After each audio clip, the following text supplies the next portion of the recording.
Welcome to Guide Guru. We hope this video helps. Start by assembling ingredients and prepping everything for quick, hot cooking. Use 3 cups cooked day-old rice for best texture.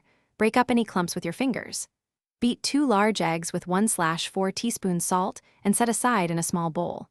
Measure 2 tablespoons vegetable oil and 1 tablespoon sesame oil, plus 1 cup frozen mixed vegetables and 3 scallions sliced. Mince 1 garlic clove and grate 1 teaspoon fresh ginger. Having messy en place speeds the wok work and prevents soggy rice. Heat a wok over high heat until it smokes slightly, then add the 2 tablespoons vegetable oil and swirl. Pour in the beaten eggs, scramble quickly until just set, then transfer to a plate. Add the garlic and ginger to the hot wok and stir 10 seconds. Toss in 1 cup mixed vegetables and cook for about 2 minutes until bright and tender crisp. Push vegetables to the side, add rice, and sear without stirring for 20 seconds to develop texture before combining everything together.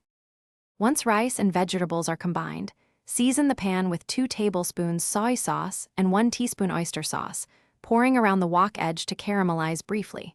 Stir everything quickly to coat each grain evenly and taste.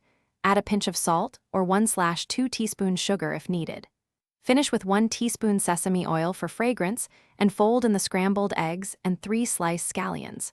Serve immediately to preserve heat and fluffy texture. Leftover rice can be refrigerated up to 3 days. Thanks for watching. Consider subscribing if we helped you today.